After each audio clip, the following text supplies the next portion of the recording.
ನಮಸ್ಕಾರ. ಶ್ರೀಮಂತರಾಗಲು ನಿಮಗೆ ಈ ಜ್ಞಾನ್ ಸೀರೀಸ್ಗೆ ಸ್ವಾಗತ. ನಾವು ಪ್ರತಿ ವಾರನೂ ಒಂದೊಂದು ಇಂಟ್ರೆಸ್ಟಿಂಗ್ ಟಾಪಿಕ್ ತೊಗೊಂಡು ಆ ವಿಷಯ ತಿಳ್ಕೊಳ್ಳೋಕೆ ಪ್ರಯತ್ನ ಪಡ್ತೀವಿ. ಸ್ಟಾಕ್ ಮಾರ್ಕೆಟ್ ರಿಲೇಟೆಡ್ ಅದೇ ಈ ಜ್ಞಾನ್ ಸರಣಿ. ಇದರಲ್ಲಿ ನಾವು ಎಷ್ಟೊಂದು ಯೂಸ್ಫುಲ್ ವಿಷಯಗಳನ್ನ ನಾವು ಆಲ್ರೆಡಿ ತಿಳ್ಕೊಂಡಿದ್ದೀವಿ. ನಾವೊಂದು 10-15 ನಿಮಿಷ, ಒಂದು 20 ನಿಮಿಷದಲ್ಲಿ ನಾನು ಏನಾದರೂ ಒಂದು ಟಾಪಿಕ್ನ ಹೇಳ್ಕೊಡೋಕೆ ನಿಮಗೆ ಪ್ರಯತ್ನ ಪಡ್ತೀನಿ. ಓಕೆ, ಇವತ್ತಿನ ಟಾಪಿಕ್ ಬಂದು ನಾವು ಆ್ಯಸ್ ಅ ಟ್ರೇಡರ್ ನಾವು ಇನ್ಕಮ್ ಟ್ಯಾಕ್ಸ್ ಸಬ್ಮಿಟ್ ಮಾಡಬೇಕಾ, ಕಂಪನಿ ಓಪನ್ ಮಾಡಿದ್ರೆ ನಮಗೆ ಬೆನಿಫಿಟ್ ಆಗುತ್ತಾ, ಅದರ ಇಂಡಿವಿಜುವಲ್ ಅಕೌಂಟ್ ಓಪನ್ ಮಾಡಿದ್ರೆ ಬೆನಿಫಿಟ್ ಆಗುತ್ತಾ ಅಂತ ಒಂದು 15 ನಿಮಿಷದಲ್ಲಿ ನಾನು ಎಷ್ಟಾಗುತ್ತೋ ಅಷ್ಟು ಹೇಳ್ಕೊಳಕ್ಕೆ ಪ್ರಯತ್ನ ಪಡ್ತೀನಿ. ಡಿಸ್ಕ್ಲೇಮರ್ ಅಂದರೆ ಒಂದು ಸೂಚನೆ ನಿಮಗೆ, ನೀವು ನಿಮ್ಮ ಇನ್ಕಮ್ ಟ್ಯಾಕ್ಸ್ ಫೈಲ್ ಮಾಡಬೇಕಾದ್ರಾಗಲಿ ಅಥವಾ ನೀವು ನಿಮ್ಮ ಕಂಪನಿ ಓಪನ್ ಮಾಡಬೇಕಾದ್ರಾಗಲಿ ನೀವು ನಿಮ್ಮ ಚಾರ್ಟೆಡ್ ಅಕೌಂಟೆಂಟ್ CA ಅಂತ ಏನಿರ್ತಾರೆ ಅವ್ರನ್ನ ಕನ್ಸಲ್ಟ್ ಮಾಡಿ ನೀವು ಮಾಡಿ. ಈ ವಿಡಿಯೋ ಒಂದು ಎಜುಕೇಷನಲ್ ಪರ್ಪಸ್, ನಿಮಗೆ ಒಂದು ಮಾಹಿತಿ ಕೊಡೋಕ್ಕೋಸ್ಕರ ಈ ವಿಡಿಯೋ ಮಾಡ್ತಾ ಇದ್ದೀನಿ. ನೀವು ಈ ವಿಡಿಯೋ ನೋಡಿಕೊಂಡು ನೀವು ಡೈರೆಕ್ಟಾಗಿ ನೀವು ಟ್ಯಾಕ್ಸ್ ಫೈಲ್ ಮಾಡೋದಾಗಲಿ ಇದು ಮಾಡಬಾರ್ದು, ನಿಮ್ಮ ರಿಸರ್ಚ್ ನೀವು ಮಾಡಬೇಕಾಗತ್ತೆ. ಓಕೆನಾ?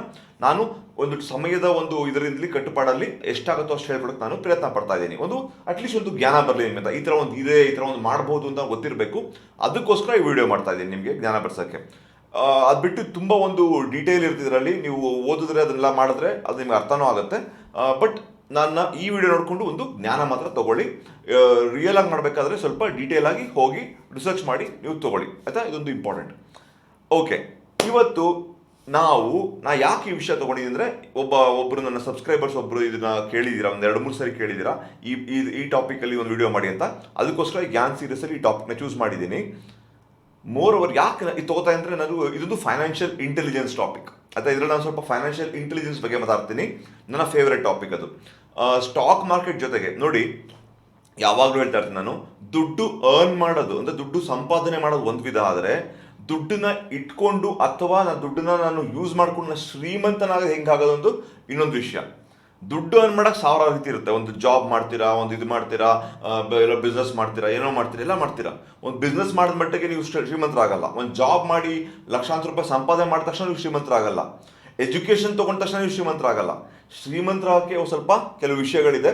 ಅದು ನಾನು ನನ್ನ 0 to Hero ಪ್ರೋಗ್ರಾಮಲ್ಲಿ ಕೆಲವರಿಗೆಲ್ಲ ನಾನು ಆಲ್ಮೋಸ್ಟ್ ಒಂದು ಅರ್ಧ ದಿನ ಅದ್ರ ಬಗ್ಗೆ ತಲೆ ತಿಂದಿದ್ದೀನಿ. ಸೊ ನಿಮ್ಗೆ ಗೊತ್ತಿದೆ, ಶ್ರೀಮಂತರಾಗಲಿಕ್ಕೆ ಒಂದು ದಾರಿ ಇದೆ ಅಲ್ವಾ? ಆ ದಾರಿ ಏನು? One of the main important thing financial intelligence. So ಇವತ್ತಿನ ಟಾಪಿಕ್ ಕೂಡ ಒಂದು ಫೈನಾನ್ಷಿಯಲ್ ಇಂಟೆಲಿಜೆನ್ಸ್ ಬೆಳೆಸೋಕ್ಕೆ ಒಂದು ಪ್ರಯತ್ನ ಪಡ್ತಾ ಇದ್ದೀನಿ ನಾನು. ಓಕೆ, ಸೊ ಇವಾಗೇನು, ನೀವೊಂದು ಟ್ರೇಡಿಂಗ್ ಮಾಡ್ತಾ ಇದ್ದೀರಾ. ಟ್ರೇಡಿಂಗ್ ಮಾಡಬೇಕಾದ್ರೆ ನೀವು ನಿಮ್ಮ ಇಂಡಿವಿಜುವಲ್ ಅಕೌಂಟ್, ಅಂದರೆ ಈಗ ನನ್ನ ಹೆಸರು ಪ್ರಿಯರಾಮ್ ಬೆಂಡಿಗನವಿಲೆ, ನಾನು ನನ್ನ ಹೆಸರಿನಲ್ಲಿ ಡಿಮ್ಯಾಟ್ ಅಕೌಂಟ್ ಓಪನ್ ಮಾಡಿ ಟ್ರೇಡಿಂಗ್ ಅಕೌಂಟ್ ಓಪನ್ ಮಾಡಿ ನಾನು ಟ್ರೇಡಿಂಗ್ ಅಥವಾ ಇನ್ವೆಸ್ಟ್ಮೆಂಟ್ ಮಾಡಿದ್ರೆ ಅದು ಬೆನಿಫಿಷಿಯಲ್ಲ. ಅಥವಾ ನಾವೊಂದು ಕಂಪನಿ ಓಪನ್ ಮಾಡಿ ಆ ಕಂಪನಿ ಹೆಸರಿನಲ್ಲಿ, ಶ್ರೀಮಂತ ಅಂತ ಒಂದು ಕಂಪನಿ, ಈ ಶ್ರೀಮಂತ ಹೆಸರಿನಲ್ಲಿ ನಾನು ಅಕೌಂಟ್ ಓಪನ್ ಮಾಡಿ ಅದರಲ್ಲಿ ಟ್ರೇಡಿಂಗ್, ಅದರಲ್ಲಿ ನಾನು ಇನ್ವೆಸ್ಟ್ಮೆಂಟ್ ಮಾಡಿದ್ರೆ ಅದು ಬೆನಿಫಿಷಿಯಲ್ಲ. ಇದು ಇವತ್ತಿನ ಟಾಪಿಕ್ ಅಲ್ವಾ? ಸೊ ಅದನ್ನು ನೋಡೋಣ, ಯಾವುದು ಬೆಟರ್ ಯಾವುದಲ್ಲ ಅಂತ. ಒಂದು ಮೇಯ್ನ್ ಆಗಿ ಹೈ ಲೆವೆಲಲ್ಲಿ ನಾನು ಒಂದು ಮೂರು ಟಾಪಿಕ್ ತಗೋತಾ ಇದ್ದೀನಿ. ಒಂದು, ನೀವು ನೋಡ್ತಾ ಇರೋಂಗೆ ಟ್ಯಾಕ್ಸ್. ಇನ್ನೊಂದು ಬಿಸ್ನೆಸ್ ಎಕ್ಸ್ಪೆನ್ಸ್ ಬೆನಿಫಿಟ್ ಅಂತ ಹೇಳ್ತಾರೆ, ಅಂದರೆ ಟ್ಯಾಕ್ಸ್ಗಳ ಬಗ್ಗೆ ಒಂದು ಚರ್ಚೆ ಮಾಡೋಣ. ಇನ್ನೊಂದು business expense benefit, business open ಮಾಡಿದ್ರೆ ಅದ್ರಲ್ಲಿ ನಾನು ಏನೇನು ಬೆನಿಫಿಟ್ ತೊಗೋಬೋದು ನೋಡೋಣ. ಇನ್ನೊಂದು ಕಾಂಪ್ಲೈನ್ಸ್, ಅಂದರೆ ಕಾಂಪ್ಲೈನ್ಸ್ ಅಂದರೆ ನಾನು ರೂಲ್ಸ್ಗಳು ಏನೇನಿದೆ ಇದರಲ್ಲಿ ಅನ್ನೋದು ಒಂದು ನಾವು ನೋಡೋಣ. 3 ವಿಷಯಗಳು ನೋಡೋಣ. ಫಸ್ಟು ಟ್ಯಾಕ್ಸ್ ಹೋಗೋಣ.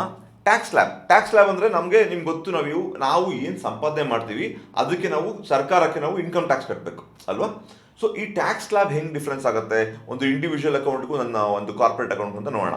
ನೋಡಿ, ಇಂಡಿವಿಜುವಲ್ ಅಕೌಂಟ್ ಅಂದರೆ ಈಗ ನಿಮ್ಮ ಸ್ವಂತ ಅಕೌಂಟಲ್ಲಿದ್ದರೆ ನೀವು 2 ಥರ ಇರುತ್ತೆ. ಒಂದು, ಹೂಡಿಕೆ ಮಾಡಿದಾಗ ಏನಾಗುತ್ತೆ, ಒಂದು short term capital gain tax ಅಂತ ಬರುತ್ತೆ. ಅಂದರೆ ನಿಮ್ಮ ಕ್ಯಾಶ್ ಮಾರ್ಕೆಟಲ್ಲಿ ನೀವೇನು ಹೂಡಿಕೆ ಮಾಡಿರ್ತೀರಾ ಅದರಲ್ಲಿ ಬರುವ profit short term capital gain tax ಅಂತ ಇರುತ್ತೆ. ಅಂದರೆ 1 ವರ್ಷದ ಮುಂಚೆನೇ ಮಾರ್ಕೊಂಡ್ರೆ ಅದು ಕೊಡಬೇಕು ನೀವು. ಅದೆಲ್ಲ ಡೀಟೇಲ್ಸ್ ನಾನು ಕಾಸ್ಟ್ ಆಫ್ ಡೂಯಿಂಗ್ ಬಿಸ್ನೆಸ್ ಅಲ್ಲಿ ಹೇಳಿದ್ದೀನಿ ಇನ್ನೊಂದು ಜ್ಞಾನ್ ಸರಣಿ ವಿಡಿಯೋದಲ್ಲಿ. Long term capital gain tax ಅಂತ ಇರುತ್ತೆ. 1 ವರ್ಷ ಆದಮೇಲೆ ನೀವು ಸ್ಟಾಕ್ಗಳನ್ನ ಮಾರಿದ್ರೆ ನೀವು 1 ಲಕ್ಷದ ಮೇಲೆ ಏನು ಪ್ರಾಫಿಟ್ ಬರ್ತದೆ 10% ಕೊಡಬೇಕು ಅಂತಲ್ಲ, ಅದ್ರ ಬಗ್ಗೆನೂ ಚರ್ಚೆ ಮಾಡಿದ್ದೀನಿ. ಇದೇನಿದೆ ಇದು ಕಂಪನಿ ಮತ್ತು ಇಂಡಿವಿಜುವಲ್ ಎರಡಿಗೂ ಸೇಮ್, ಇದಕ್ಕೆ ಡಿಫ್ರೆನ್ಸ್ ಇಲ್ಲ. ಓಕೆನಾ? ಇಬ್ಬರು ಅಷ್ಟೇ ಟ್ಯಾಕ್ಸ್ ಕೊಡಬೇಕು, ಕಂಪನಿಗೂ ಇದಕ್ಕೂ ಸಂಬಂಧ ಡಿಫ್ರೆನ್ಸ್ ಇರೋಲ್ಲ ಟ್ಯಾಕ್ಸಲ್ಲಿ. ನಾವು ನೆಕ್ಸ್ಟ್ ಕ್ವಶನ್ ಬರೋದು, ನೀವು F&O ಟ್ರೇಡ್ ಮಾಡ್ತೀರಾ ಅಂತ ತಿಳ್ಕೊಳ್ಳೋಣ. F&Oಲಿ ನೀವು ಇಂಟ್ರಾಡೇ ಟ್ರೇಡ್ ಮಾಡ್ತೀರಾ ಅಥವಾ ಪೊಸಿಷನ್ ಇಟ್ಕೊಂಡು ಮಾಡ್ತೀರಾ? ಇದು ಎರಡಕ್ಕೂ ಸ್ವಲ್ಪ ಡಿಫ್ರೆನ್ಸ್ ಇದೆ. ಏನು ಡಿಫ್ರೆನ್ಸು? ಇಂಟ್ರಾಡೇ ಮಾಡಿದ್ರೆ ಅದಕ್ಕೆ ನಾನ್ ಸ್ಪೆಕ್ಯುಲೇಟಿವ್ ಇನ್ಕಮ್ ಅಂತ ಹೇಳ್ತಾರೆ, ಸ್ಪೆಕ್ಯುಲೇಟಿವ್ ಇನ್ಕಮ್ ಅಂತ ಹೇಳ್ತಾರೆ ಇಂಟ್ರಾಡೇ ಮಾಡಿದ್ರೆ. ಅದನ್ನು ನೀವು ಪೊಸಿಷನ್ ಅಂದರೆ ನೀವು ಇವತ್ತು ಪರ್ಚೇಸ್ ಮಾಡಿ ಒಂದು 3 ದಿನ 4 ದಿನ ಬಿಟ್ಕೊಂಡು ನೀವು ಮಾರಿದ್ರೆ ಅದಕ್ಕೆ ನಾನ್ ಸ್ಪೆಕ್ಯುಲೇಟಿವ್ ಬಿಸ್ನೆಸ್ ಇನ್ಕಮ್ ಅಂತ ಹೇಳ್ತಾರೆ. ಇದು ಎರಡಕ್ಕೂ ಬಿಸ್ನೆಸ್ ಇನ್ಕಮ್. F&O ಅಲ್ಲಿ ಏನು ನಾವು ಅರ್ನ್ ಮಾಡ್ತೀವಿ ಅದಕ್ಕೆ ಬಿಸ್ನೆಸ್ ಇನ್ಕಮ್ ಅಂತ ಹೇಳ್ತಾರೆ. ಅಥವಾ ಇಂಡಿವಿಜುವಲ್ ಆಗಲಿ ಬಿಸ್ನೆಸ್ ಆಗಲಿ, ನಾವು ಕಂಪನಿ ಆಗಲಿ, ಇಂಡಿವಿಜುವಲ್ ಅಥವಾ ಕಂಪನಿ ಎರಡಕ್ಕೂ F&O ಅಲ್ಲಿ ಬರುವ ಸಂಪಾದನೆ ಒಂದು ಬಿಸಿನೆಸ್ ಇನ್ಕಮ್ ಅಂತ ಹೇಳ್ತಾರೆ. ನೀವು ಇನ್ಕಮ್ ಟ್ಯಾಕ್ಸ್ ಫೈಲ್ ಮಾಡಬೇಕಾದ್ರೂ ನೀವು ಇದನ್ನ ಒಂದು ಬಿಸ್ನೆಸ್ ಇನ್ಕಮ್ ಅಂತಾನೆ ತೋರಿಸ್ಬೇಕು. ಓಕೆ, ಒಂದು ಬಿಸ್ನೆಸ್ ಇನ್ಕಮ್ ಅಂದ ತಕ್ಷಣ ಏನಾಗುತ್ತೆ, ಬಿಸ್ನೆಸ್ ಇನ್ಕಮ್ ಅಲ್ಲಿ ಕೆಲವು ವಿಷಯಗಳಿದೆ, ಅದನ್ನ ಹೇಳ್ತೀನಿ ನೆಕ್ಸ್ಟ್ ಬಿಸ್ನೆಸ್ ಎಕ್ಸ್ಪೆನ್ಸ್ ಅಂತ ಹೇಳ್ತೀನಿ. ಬಟ್ ಇದನ್ನ ನೀವು ಬಿಸ್ನೆಸ್ ಇನ್ಕಮ್ ಅಂತ ತೋರಿಸ್ಬೇಕು. ಓಕೆನಾ, ಅದು ವೆರಿ ವೆರಿ ಇಂಪಾರ್ಟೆಂಟ್. ನೆಕ್ಸ್ಟ್ ಬಂದು ಇದು ಟ್ಯಾಕ್ಸ್ ಸ್ಲ್ಯಾಬ್ಗಳ ಬಗ್ಗೆ ಆಯಿತು. ಓಕೆ, ಇದು ನೀವು ಹೆಂಗೆ ತೋರಿಸೋದು ಏನು ಮಾಡೋದು ಅಂತ ನೀವು ನಿಮ್ಮ ಇಂಡಿವಿಜುವಲ್ ಟ್ಯಾಕ್ಸ್ ಬ್ರಾಕೆಟ್ 10% ಇರ್ಬೋದು, 20% ಇರ್ಬೋದು, 30% ಇರ್ಬೋದು, ಅದ್ರ ಪ್ರಕಾರ ನೀವು ಕಟ್ಟಬೇಕು. ಈಗ ನಾನು ನಿಮಗೆ ಒಂದು ಇನ್ಕಮ್ ಟ್ಯಾಕ್ಸ್ ವೆಬ್ಸೈಟ್ ತೊಗೊಂಡೋಗಿ ತೋರಿಸ್ತೀನಿ. ಅಲ್ಲಿ ನಿಮಗೆ ಯಾವ ದುಡ್ಡು ಅಂದರೆ ಎಷ್ಟು ದುಡ್ಡು ಮಾಡಿದ್ಮೇಲೆ ನಿಮಗೆ ಲಾಭ ಜಾಸ್ತಿ ಆಗುತ್ತೆ ಕಂಪನಿ ಓಪನ್ ಮಾಡಿದ್ರೆ, ಎಷ್ಟು ದುಡ್ಡು ಒಳಗಿದ್ರೆ ನಿಮ್ಮ ಕಂಪನಿ ಓಪನ್ ಮಾಡಿದ್ರೆ ಲಾಭ ಆಗಲ್ಲ ಅಂತ ನೋಡೋಣ. ಈಗ ನಾನು ನಿಮಗೆ ಇಲ್ಲಿ ಒಂದು ನಮ್ಮ ಇನ್ಕಮ್ ಟ್ಯಾಕ್ಸ್ ವೆಬ್ಸೈಟ್ ತೋರಿಸ್ತಾ ಇದ್ದೀನಿ. ಇನ್ಕಮ್ ಟ್ಯಾಕ್ಸ್ ವೆಬ್ಸೈಟಲ್ಲಿ ನೀವು ಇದನ್ನು ಗೂಗಲ್ ಮಾಡ್ಬೋದು, income-tax.india ಇನ್ಕಮ್ ಟ್ಯಾಕ್ಸ್ ಕ್ಯಾಲ್ಕುಲೇಟರ್ ಅಂತಿದೆ. ಇದನ್ನು ಓಪನ್ ಮಾಡಿದ್ರೆ ನಿಮಗೆ ಈ ಟ್ಯಾಕ್ಸ್ ನೀವು ಕ್ಯಾಲ್ಕುಲೇಷನ್ ಮಾಡ್ಬೋದು. ಈಗ ಇದನ್ನು ಓಪನ್ ಮಾಡ್ತಾ ಇದ್ದೀನಿ ನಿಮ್ಮ ಮುಂದೆ. ಈಗ ಫಾರ್ ಎಕ್ಸಾಂಪಲ್ ಅಸೆಸ್ಮೆಂಟ್ ಇಯರ್ ಅಂದರೆ ಈ ಯಾವ ಇಯರ್ ಇನ್ಕಮ್ ಟ್ಯಾಕ್ಸ್ ಫೈಲ್ 2022-23 ಇದರಲ್ಲಿ ಟ್ಯಾಕ್ಸ್ ಪೇಯರ್ ನಾನು ಇಂಡಿವಿಜುವಲ್ ಕಂಪನಿನ ನೋಡ್ತಾ ಇದ್ದೀನಿ. ಫಸ್ಟ್ ಇಂಡಿವಿಜುವಲ್ ತಗೋತಾ ಇದ್ದೀನಿ. ಅಂಡರ್ ಸೆಕ್ಷನಲ್ಲಿ ನಾನು ನೋ ಅಂತ ಹಾಕಿ ಇದೇನು ಅಂತ ಆಮೇಲೆ ಗೂಗಲ್ ಮಾಡಿ ನೋಡ್ಕೊಳ್ಳಿ ಇದೇನು ಅಂತ. ನಾನು ನೋ ಅಂತ ಹಾಕ್ತಾ ಇದ್ದೀನಿ. ನೋ ಹಾಕಿದ್ರೆ ಬೆನಿಫಿಟ್ ಜಾಸ್ತಿ ಇದೆ ಒಂದು ಕೆಲವರಿಗೆ. ನಾನು ಸುಮ್ಮನೆ ಮೇಲ್ ಅಂತ ಮಾಡ್ತಾ ಇದ್ದೀನಿ. ಇದಕ್ಕೆ female, senior citizen, super senior citizen ಅಂದರೆ 85 ವರ್ಷದ ಮೇಲೆ ಅವರಿಗೆ, 60 ವರ್ಷ ಮೇಲೆ ಅವರಿಗೆ, ಫಿಮೇಲ್ ಅವ್ರಿಗೆಲ್ಲ ಬೇರೆ ಬೇರೆ ಬೆನಿಫಿಟ್ಸ್ ಇದೆ. ನಾನು ಮೇಲ್ ಅಂತ ತಗೋತಾ ಇದ್ದೀನಿ ಇಲ್ಲಿ. ಅಂದರೆ ಅವ್ರಿಗೆ ಮೇಲ್ಗೆ ಜಾಸ್ತಿ ಟ್ಯಾಕ್ಸ್ ಕೊಡ್ತಾರೆ ಬೇರೆಯವ್ರು ಕಂಪೇರ್ ಮಾಡಿದ್ರೆ. ಸೊ ರೆಸಿಡೆನ್ಷಿಯಲ್ ಅಂದರೆ ನಾವು ಇಂಡಿಯನ್ನ ನಾನ್ ಇಂಡಿಯನ್ ಅಂತ ನಾನು ರೆಸಿಡೆಂಟ್ ಇಂಡಿಯನ್ ಅಂತ ಹಾಕ್ತಾ ಇದ್ದೀನಿ. ಇದರಲ್ಲಿ ನೋಡಿ profits and gains of business and professional. Okay, ಇಲ್ಲಿ ಮಾತ್ರ ಬರೀಬೇಕು ನೀವು ಎಷ್ಟು ಪ್ರಾಫಿಟ್ ಮಾಡಿದ್ದೀರಾ ಅಂತ. ಫಾರ್ ಎಕ್ಸಾಂಪಲ್ ನಾನು 10 ಲಕ್ಷ ರೂಪಾಯಿ ಪ್ರಾಫಿಟ್ ಮಾಡಿದೆ ಅಂತ ಅನ್ಕೊಳ್ಳೋಣ. ಓಕೆ, 10 ಲಕ್ಷ ರೂಪಾಯಿ ನಾನು ಪ್ರಾಫಿಟ್ ಮಾಡಿದೆ ಅಂತ ಅನ್ಕೊಳ್ಳೋಣ. ನಾನು 10 ಲಕ್ಷ ರೂಪಾಯಿ ಪ್ರಾಫಿಟ್ ಮಾಡಿದರೆ ನನ್ನ taxable income, over all taxable income ಎಲ್ಲ ಸೇರಿ ಒಂದು 1,17,000 ರೂಪಾಯಿ ನಾನು ಕಟ್ಟಬೇಕಾಗತ್ತೆ ಇನ್ಕಮ್ ಟ್ಯಾಕ್ಸ್. ಅದೇ ನಾನು ಇಂಡಿವಿಜುವಲ್ ಬದಲು ಇಲ್ಲಿ ಹೋಗಿ ನಾನು ಒಂದು ಡೊಮೆಸ್ಟಿಕ್ ಕಂಪನಿ ಅಂತ ಮಾಡ್ತೀನಿ. ಕಂಪನಿ ಅಂತ ಮಾಡಿದ್ರೆ ನನಗೆ ಕ್ಯಾಲ್ಕುಲೇಟ್ ಮಾಡಿದ್ರೆ ನೋಡಿ ನನ್ನ ಟ್ಯಾಕ್ಸಬಲ್ ಬಂದು 3,12,000 ಆಯಿತು. ಅಂದರೆ ನಾನು ಟ್ಯಾಕ್ಸ್ ಕಟ್ಟೋದು ಕಂಪನಿ ಮಾಡಿದಾಗ ಜಾಸ್ತಿ ಕಟ್ತಾ ಇರ್ತೀನಿ 10 ಲಕ್ಷ ರೂಪಾಯಿ ಎಲ್ಲ ಮಾಡಿದ್ರೆ. ಅಕಸ್ಮಾತ್ ನಾನು ಈಗ ಇದನ್ನು ಮತ್ತೆ ಕ್ಯಾಲ್ಕುಲೇಟರ್ ಓಪನ್ ಮಾಡ್ಕೋತೀನಿ.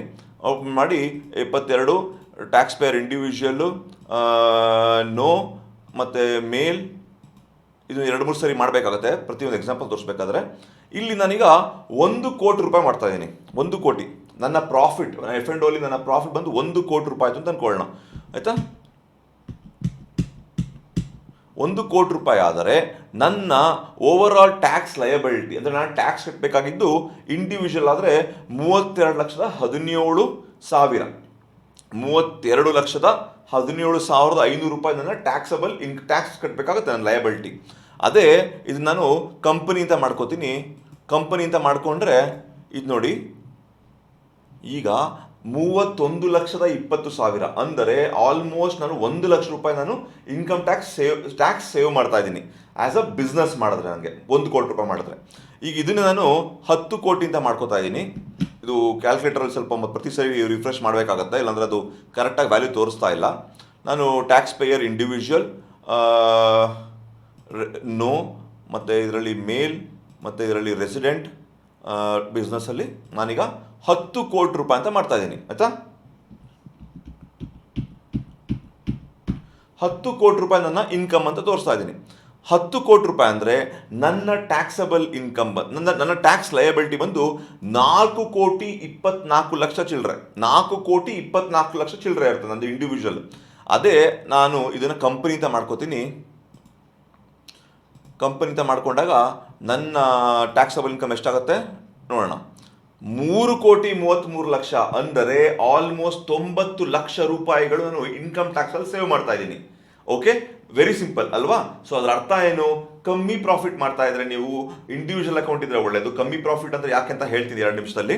ಜಾಸ್ತಿ ಪ್ರಾಫಿಟ್ ಮಾಡ್ತಾ ಇದ್ರೆ ನೀವು ಕಂಪನಿ ಓಪನ್ ಮಾಡಿದ್ರೆ ದೊಡ್ಡ ಬೆನಿಫಿಟ್ ಸಿಗುತ್ತೆ. ಯಾಕೆ ಅಂದರೆ ನಾವು ಇಂಡಿವಿಜುವಲ್ ಟ್ರೇಡ್ ಮಾಡಿದ್ರೆ ನನ್ನ ಟ್ಯಾಕ್ಸ್ ಬ್ರಾಕೆಟ್ ಬಂದು 10%, 20%, 30%.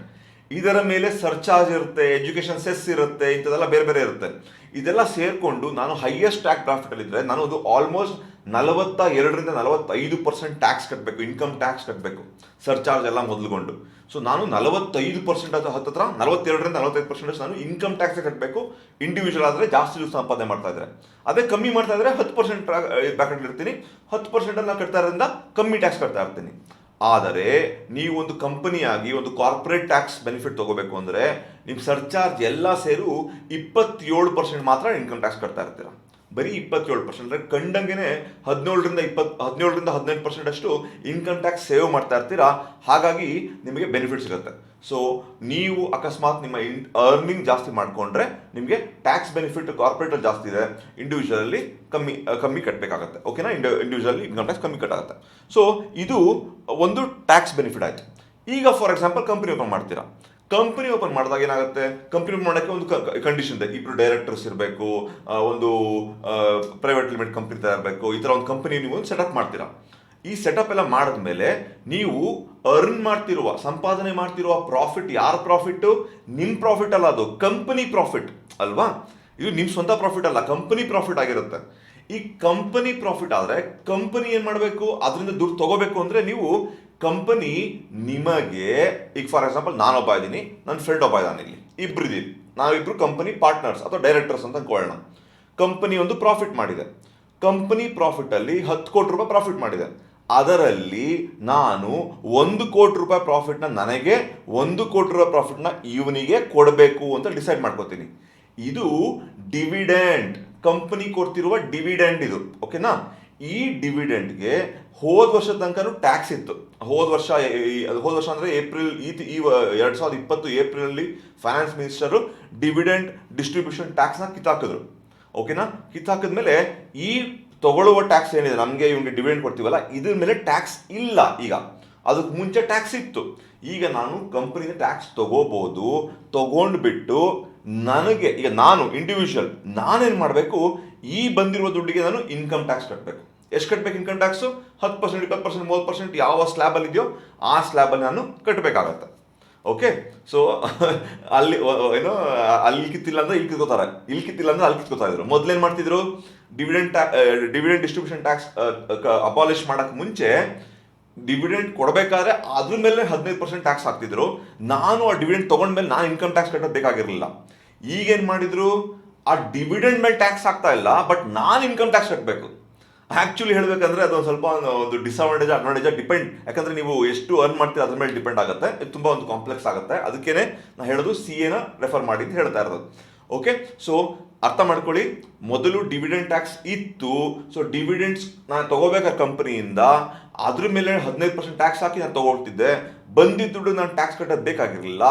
ಆದರೆ ಈಗ ಡಿವಿಡೆಂಡ್ ತೊಗೋಬೇಕಾದ್ರ ಮೇಲೆ ಟ್ಯಾಕ್ಸ್ ಹಾಕಲ್ಲ, ಬಟ್ ನಾನು ಇನ್ಕಮ್ ಟ್ಯಾಕ್ಸ್ ಫೈಲ್ ಈ ದುಡ್ಡಿಗೆ ನಾನು ಇನ್ಕಮ್ ಟ್ಯಾಕ್ಸ್ ಫೈಲ್ ಮಾಡಬೇಕಾಗತ್ತೆ. ಸ್ವಲ್ಪ ಅಡ್ವಾಂಟೇಜ್ ಕೊಟ್ಟಿದ್ದಾರೆ. ಆ ಸರ್ಚಾರ್ಜ್ ಮೇಲೆ 15%, 20% ಅಂತ ಒಂದು ಕ್ಯಾಪ್ ಹಾಕಿದ್ದಾರೆ. 30%, 40% ಎಲ್ಲ ಇದೆ. ಅದೆಲ್ಲ ಸ್ವಲ್ಪ ಅಡ್ವಾಂಟೇಜಸ್ ಇದೆ, ಬಟ್ ತುಂಬ ದೊಡ್ಡ ಡಿಸ್ಅಡ್ವಾಂಟೇಜ್ ಅಲ್ಲ. ಆ ಸರ್ಚಾರ್ಜ್ ಅಂದರೆ ಅರ್ಥ ಮಾಡ್ಕೊಳ್ಳಿ, ಟ್ಯಾಕ್ಸ್ ಮೇಲೆ ಟ್ಯಾಕ್ಸ್ ಹಾಕೋದಕ್ಕೆ ಸರ್ಚಾರ್ಜ್ ಅಂತ ಹೇಳ್ತಾರೆ. ಆ ಸರ್ಚಾರ್ಜಿಗೆ ನಿಮಗೆ ಸ್ವಲ್ಪ ಡಿಸ್ಕೌಂಟ್ಸ್ ಕೊಡ್ತಾರೆ ಈ ಒಂದು ಸ್ಕೀಮಲ್ಲಿ, ಬಟ್ ಅಷ್ಟೊಂದು ದೊಡ್ಡ ಡಿಸ್ಕೌಂಟ್ ಅಲ್ಲ ಅದು. ಓಕೆ? ಬಟ್ ಎನಿವೆ, ಸೊ ಇದು ಒಂದು ಡಿವಿಡೆಂಡ್ ಡಿಸ್ಟ್ರಿಬ್ಯೂಷನ್ ಟ್ಯಾಕ್ಸ್ ಒಂದು ಇರುತ್ತೆ. ಇದು ನಮ್ಮ ಇಂಡಿವಿಜುವಲ್ ಅಕೌಂಟ್ಗೆ ಇದು ಅಪ್ಲಿಕಬಲ್ ಆಗಲ್ಲ. ಇದು ಟ್ಯಾಕ್ಸ್ ವಿಷಯಗಳಾಯಿತು. ನೆಕ್ಸ್ಟು ಬಿಸ್ನೆಸ್ ಎಕ್ಸ್ಪೆನ್ಸ್ ಬೆನಿಫಿಟ್ ಅಂತ ಹೇಳ್ತಾ ಇದ್ದೀನಿ. ಏನು ಬಿಸ್ನೆಸ್ ಎಕ್ಸ್ಪೆನ್ಸ್ ಬೆನಿಫಿಟ್ ಅಂದರೆ, ಈಗ ಫಾರ್ ಎಕ್ಸಾಂಪಲ್ ನಾನು ಇಂಡಿವಿಜುವಲ್ ಟ್ರೇಡರ್ ಅಥವಾ ಕಂಪನಿ ಟ್ರೇಡರ್ ಎರಡೂ ಅನ್ಕೊಳ್ಳೋಣ. ಇಂಡಿವಿಜುವಲ್ ಟ್ರೇಡರ್ ನಾನು ಏನು ಮಾಡ್ತಾ ಇದ್ದೀನಿ? ನಾನು ನನ್ನ ಇಂಟರ್ನೆಟ್ ಯೂಸ್ ಮಾಡ್ತೀನಿ ಟ್ರೇಡಿಂಗ್ ಮಾಡೋಕ್ಕೆ. ನಾನು ನನಗೆ ಒಂದು ಬ್ರೋಕರೇಜ್ ಕಟ್ತೀನಿ. ಇದೆಲ್ಲನೂ ಬಿಸ್ನೆಸ್ ಎಕ್ಸ್ಪೆನ್ಸಸ್, ಬಿಸ್ನೆಸ್ಸಿಗೂ ಸಹ ಖರ್ಚು ಮಾಡ್ತಾ ಇದ್ದೀನಿ ಅನ್ನೋದು ಅರ್ಥ. ಇದನ್ನು ನಾನು ಒಂದು ಬಿಸ್ನೆಸ್ ಎಕ್ಸ್ಪೆನ್ಸ್ ಅಂತ ನಾನು ಕ್ಲೈಮ್ ಮಾಡ್ಬೋದು. ಅಂದರೆ ಅಕಸ್ಮಾತ್ ನಾನು 1 ಲಕ್ಷ ರೂಪಾಯಿ ನಾನು ಅರ್ನ್ ಮಾಡಿದರೆ, ಒಂದು ವರ್ಷದಲ್ಲಿ 1 ಲಕ್ಷ ರೂಪಾಯಿ ನಾನು ಸಂಪಾದನೆ ಮಾಡಿದರೆ, ಒಂದು ವರ್ಷದಲ್ಲಿ ನಾನು 10,000 ರೂಪಾಯಿ 12,000 ರೂಪಾಯಿ ನಾನು ಇಂಟರ್ನೆಟ್ಗೆ ಕೊಟ್ಟಿದ್ರೆ, ಮತ್ತೆ ಒಂದು 20,000 ರೂಪಾಯಿ ನಾನು ಬ್ರೋಕರೇಜ್ ಕೊಟ್ಟಿದ್ರೆ, ಅದನ್ನೆಲ್ಲ ನಾನು ಬಿಸ್ನೆಸ್ ಎಕ್ಸ್ಪೆನ್ಸ್ ಅಂತ ತೋರಿಸಿ ಅದಕ್ಕೆ ನಾನು ಟ್ಯಾಕ್ಸ್ ಕಟ್ಟೋದು ಬೇಕಾಗಿರಲ್ಲ. ಇದು ಇಂಡಿವಿಜುವಲ್ ಆಗಲಿ ಬಿಸ್ನೆಸ್ ಆಗಲಿ, ಎರಡಕ್ಕೂ ಅಪ್ಲಿಕಬಲ್ ಆಗುತ್ತೆ.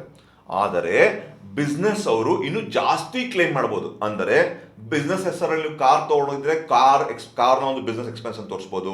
ಅದಕ್ಕೆ ಆಗುವ ಡಿಪ್ರೆಸಿಯೇಷನ್ ತೋರಿಸ್ಬೋದು. ಒಂದು ಮನೆ, ಒಂದು ಆಫೀಸ್ ತೊಗೊಂಡಿದ್ರೆ ಅದು ರೆಂಟ್ ಕಟ್ತಿದ್ರೆ ಅದು ಬಿಸ್ನೆಸ್ ಎಕ್ಸ್ಪೆನ್ಸ್ ಅಂತ ತೋರಿಸ್ಬೋದು.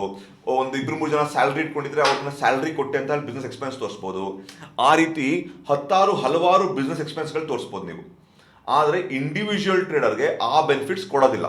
ಮತ್ತೆ ಟ್ಯಾಕ್ಸ್, ಇದು ಕ್ಯಾಶಲ್ಲಿ ನೀವು ಕೊಟ್ಟರೆ ಅದನ್ನು ಕ್ಲೈಮ್ ಅಂತ ಇರ್ಸಲ್ಲ, ನೀವು ಚೆಕ್ ಅಥವಾ ಬ್ಯಾಂಕ್ ಟ್ರಾನ್ಸ್ಫರ್ ಅಥವಾ ಈ ಥರದ ಮೂಲಕಲ್ಲೇ ಮಾಡಬೇಕಾಗಿರುತ್ತೆ. ಸೊ ಇವೆಲ್ಲ ಸ್ವಲ್ಪ ಇಂಡಿವಿಜುವಲ್ಗೆ ಕಟ್ಟುಪಾಡಿರುತ್ತೆ, ಅಷ್ಟೊಂದು ಜಾಸ್ತಿ ನೀವು ತೋರ್ಸೋಕ್ಕಾಗಲ್ಲ. ಆದರೆ ಆಸ್ ಅ ಬಿಸ್ನೆಸ್ ನೀವು ತುಂಬ ಎಕ್ಸ್ಪೆನ್ಸಸ್ಗಳನ್ನ ನೀವು ಆಸ್ ಅ ಬಿಸ್ನೆಸ್ ಎಕ್ಸ್ಪೆನ್ಸ್ ತೋರಿಸ್ಬೋದು. ಓಕೆ, ಸೊ ಇದು ನೋಡಿ, ಎಷ್ಟೊಂದು ಜನಕ್ಕೆ ಡಿವಿಡೆಂಡ್ ಡಿಸ್ಟ್ರಿಬ್ಯೂಷನ್ ಟ್ಯಾಕ್ಸ್ ಅಂದರೆ ಏನು ಇವೆಲ್ಲ ಗೊತ್ತೇ ಇರಲ್ಲ. ಇದೆಲ್ಲ ಸ್ವಲ್ಪ ನಿಮ್ಗೆ ಅರ್ಥ ಆಯ್ತು ಅಂತ ಅನ್ಕೋತೀನಿ. ಸೊ ಡಿಪ್ರಿಸಿಯೇಷನ್ ನೀವು ತುಂಬ ಚೆನ್ನಾಗಿ ಬಿಸ್ನೆಸ್ಸಲ್ಲಿ ತೋರಿಸ್ಬೋದು, ಇದರಲ್ಲಿ ತೋರಿಸೋಕ್ಕಾಗಲ್ಲ. ಇದೇ ಬಿಗ್ಗೆಸ್ಟ್ ಬೆನಿಫಿಟ್. ನೀವು ಟ್ಯಾಕ್ಸಲ್ಲಿ ಕೆಲವು ಬೆನಿಫಿಟ್ಸ್ ಇದ್ರೂ, ಟ್ಯಾಕ್ಸಲ್ಲಿ ದೊಡ್ಡ ಬೆನಿಫಿಟ್ ಕಂಡ್ರು ನಿಮಗೆ, ಅದು ಒಂದು ಮೇನ್ ಕಾರಣ. ಎರಡನೇ ಮೇನ್ ಕಾರಣ ಬಿಸ್ನೆಸ್ ಓಪನ್ ಮಾಡೋಕ್ಕೆ ಒಂದು ಬಿಸ್ನೆಸ್ ಎಕ್ಸ್ಪೆನ್ಸಸ್ ತೋರಿಸ್ಬೋದು. ನೀವು ಈಗ ಅಕಸ್ಮಾತ್ 1 ಕೋಟಿ ಸಂಪಾದನೆ ಮಾಡಿದ್ರೆ ಅಕಸ್ಮಾತ್ ಒಂದು 50 ಲಕ್ಷ ಮಾಡ್ತಾ ಇರ್ತೀರ ಅಂತ ಅನ್ಕೊಳ್ಳೋಣ, ಸಂಪಾದನೆ ನಿಮ್ಮ ಇದರಲ್ಲಿ ಮಾಡಿದ್ರೆ ನೀವು ಬಿಸ್ನೆಸ್ ಎಕ್ಸ್ಪೆನ್ಸಸ್ ಕೂಡ ಸೇವ್ ಮಾಡ್ತಾ ಇರ್ತೀರ ದುಡ್ಡು ಅಲ್ವಾ. ಅದು ಕೂಡ ಒಂದು ಬೆನಿಫಿಟ್ ಏನೇ. ನಾವು ಲಾಸ್ಟ್ ವಿಷಯ, ಇದೇನು ಕಾಂಪ್ಲೇನ್ಸ್ ಅಂತ ಹೇಳ್ತಾರೆ. ಕಾಂಪ್ಲೇನ್ಸ್ ಅಂದ್ರೆ ಏನು ರೂಲ್ಸ್ ಆ್ಯಂಡ್ ರೆಗ್ಯುಲೇಷನ್ ಏನು ಫಾಲೋ ಮಾಡ್ಬೇಕು ನಾವು, ಅದು ಎಲ್ಲಿ ಬರುತ್ತೆ ಅಂತ ಹೇಳ್ತೀನಿ ನೋಡಿ. ಇಂಡಿವಿಜುವಲ್ ಆಗಲಿ ಬಿಸ್ನೆಸ್ ಆಗಲಿ ಇನ್ಕಮ್ ಟ್ಯಾಕ್ಸ್ ಫೈಲ್ ಮಾಡಲೇಬೇಕು. ನಿಮಗೆ ಬರುವ ಒಂದು ಇನ್ಕಮ್ ಇದೆ ಅದನ್ನ ನೀವು ತೋರಿಸಲೇಬೇಕು ನಿಮ್ಮ ಆಡಿಟ್ ಇನ್ಕಮ್ ಟ್ಯಾಕ್ಸ್ ಫೈಲ್ ಮಾಡಬೇಕಾದ್ರೆ. ಪ್ರಾಫಿಟ್ ಆದ್ರೂ ತೋರಿಸ್ಬೇಕು, ಲಾಸ್ ಆದ್ರೂ ತೋರಿಸ್ಬೇಕು. ನೀವು ಲಾಸ್ನ ನೀವು ಕ್ಯಾರಿ ಫಾರ್ವರ್ಡ್ ಮಾಡ್ಬೋದು. ಈಗ ಫಾರ್ ಎಕ್ಸಾಂಪಲ್ ಈ ವರ್ಷ ನನಗೆ 1 ಲಕ್ಷ ರೂಪಾಯಿ ಲಾಸ್ ಆಗಿದೆ ಅಂತ ಅನ್ಕೊಳ್ಳೋಣ. ಆ 1 ಲಕ್ಷ ರೂಪಾಯಿ ಲಾಸ್ನ ನೀವು ಕ್ಯಾರಿ ಫಾರ್ವರ್ಡ್ ಮಾಡ್ಬೋದು ಡಿಪೆಂಡಿಂಗ್ ಆನ್ ದ ಇನ್ಕಮ್. ಅಂದ್ರೆ ಡಿಪೆಂಡಿಂಗ್ ಆನ್ ಇನ್ಕಮ್, ಈಗ ನೀವು ಸ್ಪೆಕ್ಯುಲೇಟಿವ್ ಇನ್ಕಮ್, ನಾನ್ ಸ್ಪೆಕ್ಯುಲೇಟಿವ್ ಇನ್ಕಮ್ ಅಂತ ಸ್ಟಾರ್ಟಿಂಗಲ್ಲಿ ಹೇಳೋದಲ್ಲ F&Oಲಿ. ನಾನ್ ಸ್ಪೆಕ್ಯುಲೇಟಿವ್ ಇನ್ಕಮ್ನ ನೀವು 8 ವರ್ಷ, ಸ್ಪೆಕ್ಯುಲೇಟಿವ್ ಇನ್ಕಮ್ನ 4 ವರ್ಷ ತನಕ ನೀವು ಕ್ಯಾರಿ ಫಾರ್ವರ್ಡ್ ಮಾಡ್ಬೋದು. For earning of speculative and non speculative only. ಅಂದ್ರೆ ಅರ್ಥ ಹೇಳ್ತೀನಿ, ಸ್ವಲ್ಪ ಇದೆಲ್ಲ ಬೇಕು ಅಂತ ಕಾಂಪ್ಲೆಕ್ಸ್ ಮಾಡಿರ್ತಾರೆ. ಈಗ ನೀವು ನಾನ್ ಸ್ಪೆಕ್ಯುಲೇಟಿವ್ ಇನ್ಕಮ್ ಅಂದ್ರೆ ಇಂಟ್ರಾಡೇಲಿ ನೀವು ಲಾಸ್ ಮಾಡ್ಕೊಂಡಿರ್ತೀರಾ. ಆ ಇಂಟ್ರಾಡೇಲಿ 1 ಲಕ್ಷ ಲಾಸ್ ಮಾಡ್ಕೊಂಡಿದ್ರೆ ನೆಕ್ಸ್ಟ್ 4 ಇಯರ್ಸ್ ನೀವು ಇಂಟ್ರಾಡೇ ಲಾಸಲ್ಲಿ ಪ್ರಾಫಿಟ್ ಮಾಡ್ಕೊಂಡ್ರೆ, ಇಂಟ್ರಾಡೇ ಟ್ರೇಡಲ್ಲಿ ಪ್ರಾಫಿಟ್ ಮಾಡ್ಕೊಂಡ್ರೆ ಈ ಲಾಸ್ನ ಅದಕ್ಕೆ ಅಡ್ಜಸ್ಟ್ ಮಾಡ್ಬೋದು. ಓಕೆನಾ, 4 ಇಯರ್ಸ್, ನೆಕ್ಸ್ಟ್ 4 ಇಯರ್ಸ್ಗೆ. ಅದೇ ಸ್ಪೆಕ್ಯುಲೇಟಿವ್ ಇನ್ಕಮ್ ಅಂದ್ರೆ F&O ಪೊಸಿಷನ್ ಅಲ್ಲಿ ತಗೊಂಡಿರ್ತೀರಲ್ಲ, ಅದರಲ್ಲಿ ನೀವು ಲಾಸ್ ಮಾಡ್ಕೊಂಡಿದ್ರೆ ಈ ವರ್ಷ, ಅದನ್ನ 8 ವರ್ಷಗಳ ಕಾಲ ನೀವು ಕ್ಯಾರಿ ಫಾರ್ವರ್ಡ್ ಮಾಡಬಹುದು. ಅದನ್ನ ಎಲ್ಲಿ ಅಡ್ಜಸ್ಟ್ ಮಾಡಬಹುದು? ಸ್ಪೆಕ್ಯುಲೇಟಿವ್ ಪ್ರಾಫಿಟ್ ಅಲ್ಲಿ ಮಾತ್ರ. ಓಕೆನಾ, ನಾನ್ ಸ್ಪೆಕ್ಯುಲೇಟಿವ್ ಅಡ್ಜಸ್ಟ್ ಮಾಡೋಕ್ಕಾಗಲ್ಲ. ಅದರಿಂದ ನೀವು ನಿಮ್ಮ ಟ್ರೇಡಿಂಗ್ ಅಲ್ಲಿ ನೀವು ಮಾಡಬೇಕಾದ್ರೆ ಮೂರು ವಿಂಗಡಣೆ ಮಾಡ್ಕೋಬೇಕು. ಆಕ್ಚುಲಿ 4 ವಿಂಗಡಣೆ, ಮೇನ್ ಆಗಿ 3 ವಿಂಗಡಣೆ ಮಾಡ್ಕೋಬೇಕು. ಒಂದು, ಕ್ಯಾಶ್ ಅಲ್ಲಿ ನೀವು ಇನ್ವೆಸ್ಟ್ಮೆಂಟ್ ಎಷ್ಟು ಮಾಡ್ತಾ ಇದ್ದೀರಾ. ಆ ಇನ್ವೆಸ್ಟ್ಮೆಂಟ್ ಮಾಡಬೇಕಾದ್ರೆ ಶಾರ್ಟ್ ಟರ್ಮ್ ಕ್ಯಾಪಿಟಲ್ ಗೇನ್ ಎಷ್ಟಾಯ್ತು, ಲಾಂಗ್ ಟರ್ಮ್ ಕ್ಯಾಪಿಟಲ್ ಗೇನ್ ಎಷ್ಟು, ಅದ್ರ ಎರಡಕ್ಕೂ ಬೇರೆ ಬೇರೆ ನಿಮ್ಮ ಟ್ಯಾಕ್ಸ್ ಲ್ಯಾಬ್ ಇದೆ. ಅದಕ್ಕೋಸ್ಕರ ಇದೊಂದು ಸರಣಿಯ, ಇದೊಂದು ಸೆಕ್ಷನ್ ಆಯ್ತು ಅಲ್ವಾ. ಇದೇನು short term capital gain tax ಅಂದ್ರೆ ವರ್ಷದ ಮುಂಚೆ ಮಾರಕ್ಕೆ ಕ್ಯಾಶ್ ಮಾರ್ಕೆಟ್ ಅಲ್ಲಿ, ವರ್ಷ ಆದ್ಮೇಲೆ ಮಾರೋದು long term capital gain tax, ಅದಕ್ಕೆ ಇದೊಂದು ಸಪ್ರೇಟ್ ಆಯ್ತು. ಎರಡನೇದು ಇಂಟ್ರಾಡೇ F&O ಮಾಡ್ತಾ ಇದ್ದೀರಾ, ಆ ಇಂಟ್ರಾಡೇ F&O ಅಥವಾ ಇಂಟ್ರಾಡೇ ಕ್ಯಾಶ್ ಎರಡೂನು ಇದು ಸ್ಪೆಕ್ಯುಲೇಟಿವ್ ಇನ್ಕಮ್ ಅಂತ ಹೇಳ್ತಾರೆ. ಇದಕ್ಕೆ ನೀವು ನಿಮ್ಮ ಇನ್ಕಮ್ ಟ್ಯಾಕ್ಸ್ ಪ್ರಕಾರ ನೀವು ಇನ್ಕಮ್ ಟ್ಯಾಕ್ಸ್ ಸ್ಲ್ಯಾಬ್ ಏನಿದೆ, ಬಿಸ್ನೆಸ್ ಆಗಲಿ ಇಂಡಿವಿಜುವಲ್ ಆಗಲಿ, ನೀವು ಇನ್ಕಮ್ ಟ್ಯಾಕ್ಸ್ ಸ್ಲ್ಯಾಬ್ ಪ್ರಕಾರ ನೀವು ಇಲ್ಲಿ ಟ್ಯಾಕ್ಸ್ ಕಟ್ತಾ ಇರ್ತೀರಾ. ನೆಕ್ಸ್ಟ್ ಏನ್ ಬರುತ್ತೆ ಇಲ್ಲಿ, ನಾನ್ ಸ್ಪೆಕ್ಯುಲೇಟಿವ್ ಬಿಸ್ನೆಸ್ ಇನ್ಕಮ್ ಅಂತ ಹೇಳ್ತಾರೆ. ಅಂದ್ರೆ F&Oಲಿ ಪೊಸಿಷನ್ ಇಟ್ಕೊಂಡು ಮಾಡಿದ್ರೆ ಇವರು ಕೂಡ ನೀವು ಕಾಂಪ್ಲೈನ್ಸ್ ಮಾಡಬೇಕಾದ್ರೆ ಇದನ್ನು ಸಪ್ರೇಟ್ ಆಗಿ ನೀವು ನೋಟ್ ಮಾಡ್ಕೊಂಡಿರ್ತೀರಾ ಅಲ್ವಾ. ಯಾಕಂದ್ರೆ ನೀವು ಇದನ್ನ ಕ್ಲೈಮ್ ಮಾಡೋಕ್ಕೆ, ಲಾಸ್ನ ಕ್ಲೈಮ್ ಮಾಡೋಕ್ಕೆ ನಿಮಗೆ ಈಸಿ ಆಗುತ್ತೆ. ಈವನ್ ನಿಮ್ಮ ಇನ್ಕಮ್ ಟ್ಯಾಕ್ಸ್ ಎಲ್ಲ ಕ್ಲೈಮ್ ಮಾಡೋಕ್ಕೂ ನಿಮಗೆ ಅದು ಈಸಿ ಆಗುತ್ತೆ. ಸೊ ಹಾಗೆ ಇದು 3 ಸೆಕ್ಷನ್ ಆಗಿ ನಿಮಗೆ ಕಾಂಪ್ಲೈನ್ಸ್ ಮಾಡಬೇಕು, ಪ್ರತಿಯೊಬ್ಬರು ಮಾಡಲೇಬೇಕು. ಕಂಪನಿಯವರು ಯಾರು ಕಂಪನಿ ಇದ್ದಾರೆ, ನೀವು ಮ್ಯಾಂಡೇಟರಿಲಿ ವರ್ಷದ ಕೊನೆಗೆ ಒಂದು CA ಹತ್ರ ಒಂದು ಆಡಿಟಿಂಗ್ ಕೂಡ ಮಾಡಿಸ್ಬೇಕಾಗತ್ತೆ ಆಯ್ತಾ. ಚಾರ್ಟರ್ಡ್ ಅಕೌಂಟ್ ಹತ್ರ ನೀವು ಕಂಪನಿ ಒಂದು ರೆಕಾರ್ಡ್ಸ್ ಏನಿದೆ ಅದನ್ನ ಆಡಿಟಿಂಗ್ CA ಥ್ರೂನೇ ಮಾಡಬೇಕು. ನೀವು ಇಂಡಿವಿಜುವಲ್ ಆಗಿ ಮಾಡೋಕ್ಕಾಗಲ್ಲ ಅದನ್ನ. ಅದೇ ಇಂಡಿವಿಜುವಲ್ ಟ್ಯಾಕ್ಸ್ ಪೇಯರು ನೀವು ಬೇಕಾದ್ರೆ ಇಂಡಿವಿಜುವಲ್ ಆಗು ಮಾಡ್ಬೋದು, ಅಥವಾ ವೆಬ್ಸೈಟ್ಗಳಿದೆ ಕ್ಲಿಯರ್ ಟ್ಯಾಕ್ಸ್ ಅಂತ, cleartax.in ಅಂತ ಎಷ್ಟೊಂದು ಫ್ರೀ ವೆಬ್ಸೈಟ್ಗಳಿದೆ. ಅವರು ನಿಮಗೆ ಫ್ರೀಯಾಗಿ ಇನ್ಕಮ್ ಟ್ಯಾಕ್ಸ್ ಫೈಲ್ ಮಾಡಿಕೊಡ್ತಾರೆ ನಿಮಗೆ ಆಯ್ತಾ. ನಾನು ಅದನ್ನ ರೆಕಮೆಂಡ್ ಮಾಡ್ತಾ ಇಲ್ಲ, ಅವ್ರೇನು ದುಡ್ಡು ಕೊಡ್ತಾ ಇಲ್ಲ, ಬಟ್ ನಾನು ಅದನ್ನು ಯೂಸ್ ಮಾಡ್ಕೋತೀನಿ, ಅದಕ್ಕೆ ನಿಮ್ಗೆ ಹೇಳ್ತಾ ಇದ್ದೀನಿ. ಓಕೆ, ಸೊ cleartax.in ನಾನು ಮಾಡ್ತಿದ್ದೀನಿ, ಬಟ್ ಹಲವಾರು ವೆಬ್ಸೈಟ್ಗಳಿದೆ ಫ್ರೀ ಇನ್ಕಮ್ ಟ್ಯಾಕ್ಸ್ ಫೈಲ್ ಅಥವಾ ನೀವು ಡೈರೆಕ್ಟ್ ಆಗಿ ಇನ್ಕಮ್ ಟ್ಯಾಕ್ಸ್ ವೆಬ್ಸೈಟ್ ಹೋಗಿ ನೀವು ಫ್ರೀಯಾಗೂ ಫೈಲ್ ಮಾಡ್ಬೋದು, ಗೊತ್ತಿದ್ರೆ ನಿಮಗೆ. ಇವರೆಲ್ಲ ಸ್ವಲ್ಪ ಈಸಿ ಮಾಡ್ಕೊಡ್ತಾರೆ, ಅದರಲ್ಲಿ ನೀವು ಸ್ವಲ್ಪ ಹುಡುಕ್ಬಿಟ್ಟು ಮಾಡ್ಬೋದು ಬೇಕಿದ್ರೆ. ಓಕೆ, ಬಟ್ ಆದರೆ ಬಿಸ್ನೆಸ್ಗಳು ನೀವು CA ಹತ್ರ ಹೋಗೋದು ಮ್ಯಾಂಡೇಟರಿ, ಇದು ಮಾಡಲೇಬೇಕು. ಓಕೆ, ಸೊ ಇದು ಒಂದು ಮೇಯ್ನ್ ಆಗಿ ಒಂದು 3 ವಿಂಗಡಣೆ ಮಾಡಿದ್ದೀನಿ. ಅದಲ್ಲದೆ ಬೇರೆ ಬೇರೆ ಎಷ್ಟೊಂದು ವಿಷಯಗಳಿರುತ್ತೆ, ಅದನ್ನ ಸ್ವಲ್ಪ ಡೀಟೇಲ್ ಆಗಿ ಹೇಳ್ಬೇಕಂದ್ರೆ ತುಂಬಾ ಟೈಮ್ ಬೇಕಾಗತ್ತೆ. ಅದಕ್ಕೆ ಒಂದು CAನೇ ಅದನ್ನ ಮಾಡಕ್ ಸಾಧ್ಯ ಆಗುತ್ತೆ. ಯಾಕಂದ್ರೆ ಅದರಲ್ಲಿ ಎಷ್ಟೊಂದು ಅಡ್ಜಸ್ಟ್ಮೆಂಟ್ಗಳು ಮಾಡ್ಬೋದು ಅವರು. ಅಂದ್ರೆ ಇದನ್ನ ಮಾಡ್ಬೋದಾ, ಮಾಡಬಾರ್ದಾ, ಈ ಎಕ್ಸ್ಪೆನ್ಸ್ ಅನ್ನು ತೋರಿಸ್ಬೋದಾ, ತೋರಿಸಬಾರ್ದಾ ಬಿಸ್ನೆಸ್ ಅಲ್ಲಿ ಅಂತೆಲ್ಲ ತುಂಬಾ ವಿಷಯಗಳು ಅದರಲ್ಲಿ ಇರುತ್ತೆ. ಓಕೆ, ಇದು ನಾನು ಈ ವಿಡಿಯೋ ಮಾಡ್ತಾ ಇರೋದು ಯಾವತ್ತು, ನಾನು ಮೇ ತಿಂಗಳು 2021 ಮೇ 2021ರಲ್ಲಿ ವಿಡಿಯೋ ಮಾಡ್ತಾ ಇದ್ದೀನಿ. ಇವಾಗ ಇದು ಅಪ್ಲಿಕಬಲ್ ಇದೆ. ಪ್ರತಿಯೊಂದು ಬಜೆಟಲ್ಲಿ ಇದಕ್ಕೆ ಚೇಂಜಸ್ ತರಿಸ್ಬೋದು, ಟ್ಯಾಕ್ಸ್ ಸ್ಲ್ಯಾಬ್ ಚೇಂಜ್ ಮಾಡ್ಬೋದು. ಹಾಗಾಗಿ ನೀವು ಇದನ್ನ ಅಡ್ಜಸ್ಟ್ಮೆಂಟ್ ಏನಾಗಿದೆ ಅವತ್ತಿನ ಯಾವತ್ತಾದ್ರೂ ಮುಂದೆ ಫ್ಯೂಚರಲ್ಲಿ ವಿಡಿಯೋ ನೋಡಿದ್ರೆ ನೀವು ಈ ವಿಡಿಯೋ ನೋಡೋಕೆ ಮುಂಚೆ ಫಸ್ಟ್ ಹೋಗಿ ಅವತ್ತಿನ ಅಪ್ಲಿಕಬಲ್ ರೇಟ್ಸ್ ಏನಿದೆ ಇನ್ಕಮ್ ಟ್ಯಾಕ್ಸ್ ಅಂತ ಚೆಕ್ ಮಾಡ್ಕೊಂಡು ಕೂಡ ನೀವು ಡಿಸಿಷನ್ ತಗೋಬೇಕು. ಓಕೆನಾ?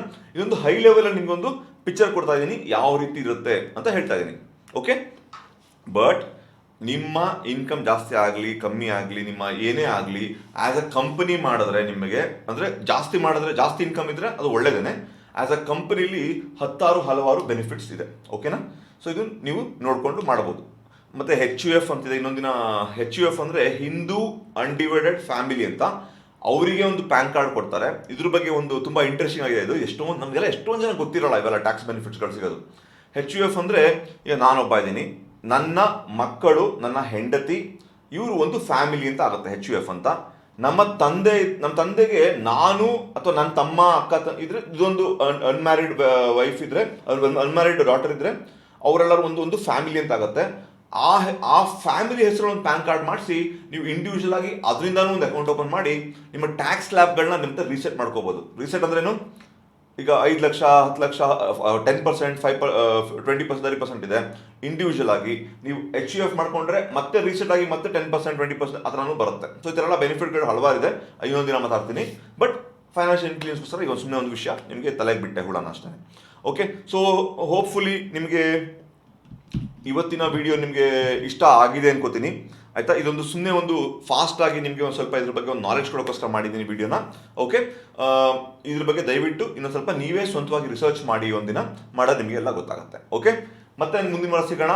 Good bye.